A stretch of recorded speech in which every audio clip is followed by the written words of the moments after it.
পীরজাদা আব্বাস সিদ্দিকী তাদের নামে মা বোন তুলে গালাগালি করছে, তাহলে তার বিরুদ্ধেও তো কমপ্লেনটা নেওয়া উচিত। একটাই কথা, আমরা দাদা হুজুরি মানি।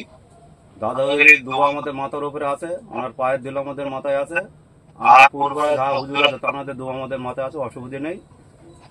আর ওনাদের এই অভিশাপে আমার হাত পা তো দূরের কথা, আমার অভিশাপে আমার যে পড়ে খসে পড়ে গেছে সেইটাকে প্রমাণ করুক, তারপর তো দূরের কথা। আর 26 সাল পর্যন্ত এখন গালাগালি চলবে। আমাদের এমএলএ শওকত মোল্লার যারা আইএসএফ যারা গালাগালি করছে মামাই তুলে, আমরাও এখন এই 26 সাল পর্যন্ত নওশাদের আব্বাসের এর থেকে কড়া ভাষায় গালাগালি চলবে। তার দুয়াই আমার লাগাতে পারে, তাহলে আমি মেনে নেবো। তাদের বিরুদ্ধে প্রশাসনের ভূমিকা নেওয়া উচিত। এটা না হওয়ার জন্য দুর্ভাগ্য। ফলে আমরা যেটা বলতে চাই সেটা হলোই যে মানুষের মধ্যে বিভাজন তৈরি করে, হিংসা করে, মিথ্যা মামলা দিয়ে, মিথ্যা কেস করে, ধমকে চমকে মানুষের ভালোবাসা পাওয়া যায় না। আর সেই জয় চিরস্থায়ী হতে পারে না, ক্ষণিকের জন্য এটা হয়। এটা পরবর্তীকালে অভিশাপ লাগে, ধ্বংস হয়, শেষ হয়। ক্যানিং পূর্বের বিধায়ক তিনি হিংসামূলকীভাবেই এটা করেছে। তিনি বলেছেন যে পুলিশ ওকে অ্যারেস্ট করুক ইত্যাদি, কিন্তু তিনি যে ভাষাটা সেদিন বলেছিলেন, আতা গাছে পাতা নেই, মমতা ব্যানার্জির ভাতার নেই, এই কথাটাই বলেছিলেন, আমি শুনেছি। বিষয়টা শুনতে ডিস্ট্রিবিউট হলেও বাস্তবে এটা ঘুরিয়ে বলি, গ্রামের ভাষায় বলা হয় বিবাহিতর পরে যে মেয়েদের নিজের স্বামীরা রোজগার করে উপার্জন করে এনে খাওয়ায়, গ্রাম্য ভাষায় বলা হয় ভাত জোগানো, মানে সেটা ভাতার। ভাতাররা মেয়ে ভাত দেয় বউদের, এটা পাড়া গ্রামের ভাষা। হ্যাঁ, তো এটা শুনতে খারাপ, কিন্তু গ্রামের ভাষা উচ্চারণ করলে সঠিক। তো সেই মেয়েটা বলতে এসেছিল এটাই, যে আমরা যদি আমার স্বামীর কাছে না থাকতে পারি, আমার স্বামী যদি জেলে থাকে, আমার স্বামী যদি বিভিন্ন কেসে বন্দী হয়ে থাকে, বাড়ি ছাড়া হয়ে থাকে, ভয়তে থাকে, এই যন্ত্রণা মুখ্যমন্ত্রী কী বুঝবেন? তার তো স্বামী নেই, সে তো সংসার করছে না, তো এই স্বামীর যন্ত্রণাটা বুঝবে কোথায়? সেটা এভাবেই না বলে সে বলেছে যার ভাতার নেই সে ভাতারের যন্ত্রণা বুঝবে কোথায়? আমার ভাতাররা বাইরে থাকবে, জেলে থাকবে, ঘর ছাড়া হবে, আর আমরা চুপ করে থাকবো। ব্যাপারটা এইরকম একটা দাঁড়িয়েছে, একটা ভুল বোঝাবুঝির কারণে।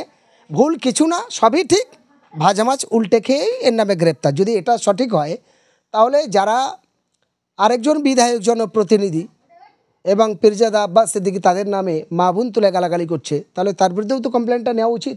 তাদের বিরুদ্ধেও প্রশাসনের ভূমিকা নেওয়া উচিত। এটা না হওয়ার জন্য দুর্ভাগ্য। ফলে আমরা যেটা বলতে চাই সেটা হলোই যে মানুষের মধ্যে বিভাজন তৈরি করে, হিংসা করে, মিথ্যা মামলা দিয়ে, মিথ্যা কেস করে, ধমকে চমকে মানুষের ভালোবাসা পাওয়া যায় না। আর সেই জয় চিরস্থায়ী হতে পারে না, ক্ষণিকের জন্য এটা হয়। এটা পরবর্তীকালে অভিশাপ লাগে, ধ্বংস হয়, শেষ হয়।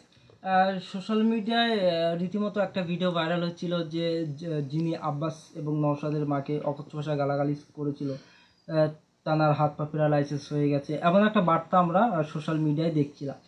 এবং শওকত মোল্লা বারবার বলছেন যে মমতা বন্দ্যোপাধ্যায়কে যে বা যারা অকথ্য ভাষায় গালাগালি করবে তাদেরকে জেলের ভাত খাওয়াবো চ্যালেঞ্জ করলেন ক্যানিং পূর্বের তৃণমূল বিধায়ক শওকত মোল্লা। এবং আজকে দেখলাম সেই তৃণমূল কংগ্রেসের নেতা আহসান মোল্লার ভাই, যারা সূত্র মারফত আমরা জেনেছি, তিনি এমন একটা ভাষা বললেন যে তানার দোয়ায় আমার কিছু হবে না, তিনি একটা বাজে ভাষা ইউজ করলেন। কি বলবেন? দেখুন, দোয়ার ব্যাপার বা বাজে ভাষা যেটা বলছে এটা ঠিক না, এটা বলা উচিত নয়।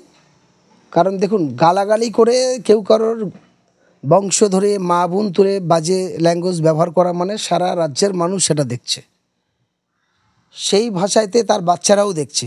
ফলে এটা সমাজের কাছে একটা দৃষ্টিকোণ। যারা এরকম ভাষা ব্যবহার করবে, উচিত যখন বাজে ল্যাঙ্গুয়েজটা নিচ্ছে তাহলে পুলিশের সেই ক্ষেত্রে সঠিক ভূমিকা নেওয়া উচিত ছিল। পুলিশ কিন্তু তার জনগণের ট্যাক্সের টাকায় মাইনে চলে, এবং জনগণের অশান্তকে শান্ত করার দায়িত্ব তারা নিয়েছে। নিয়ে যদি দায়িত্বহীনতার মতো কাজ করে তাহলে এটা চরম ভুল। তিনি বলছেন যে 26 পর্যন্ত এইভাবে নওশাদ এবং আব্বাস সিদ্দিকী গালাগালি করবো, অন ক্যামেরা বলছেন। এটা যদি বলে থাকে তো ভুল বলবে, ক্ষমতার অপব্যবহার করবে, কারণ ক্ষমতা চিরদিন টিকে থাকে না। ফলে অবাধ সুষ্ঠু নির্বাচন হলে ও নিজেই বাড়ি ছেড়ে পালিয়ে যাবে।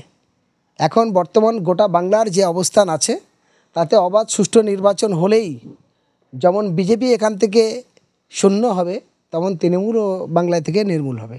এটা অবকাশ কিছু নেই। সাধারণ মানুষের মুখ থেকে আমরা প্রায় জায়গায় যাওয়ার পরে এগুলো শুনছি।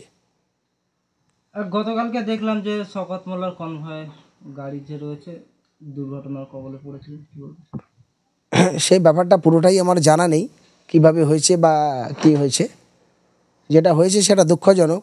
জনপ্রতিনিধি হিসাবে উচিত সেই মানুষটার পাশে গিয়ে দাঁড়ানো, কারণ যে আক্রান্ত হয়েছে, গাড়ি ধাক্কা লেগেছে, তার পুরো সাবজেক্টটা আমার জানা নেই, তবু যতটুকু আপনাদের মুখ থেকে শুনে বুঝতে পারছি তারকে নাকি নানা রকম হুমকি ধমকি দেওয়া হয়েছে, তার উপরে অনেক রকম অমানবিক অত্যাচার হচ্ছে। এগুলো ঠিক জিনিস নয়।